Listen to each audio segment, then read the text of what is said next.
Welcome to Chillin' 101. We hope this video helps. You start by treating this like a maintenance safety procedure, not a DIY experiment. Make sure the rifle is rendered safe, no ammunition nearby, and verify your legal right to work on it. Once done, consult the exact owner's manual and identify your handguard style. Take photos of the current setup and note any unique fittings. Make sure you have basic, model-appropriate tools on hand, and set up a clean surface to catch small parts and springs before you proceed further. Next, you confirm which handguard style you're dealing with, because the removal approach differs by design. This is why you consulted the manual. Once identified, double-check for locking cams, delta rings, or proprietary clamps, but do not attempt forceful removal.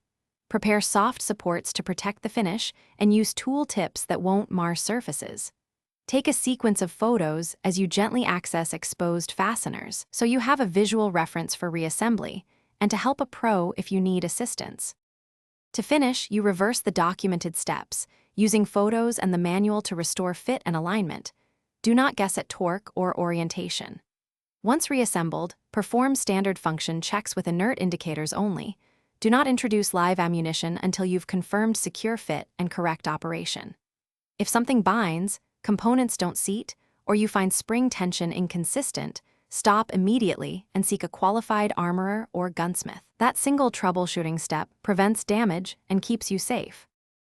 Thanks for watching. Consider subscribing if we helped you.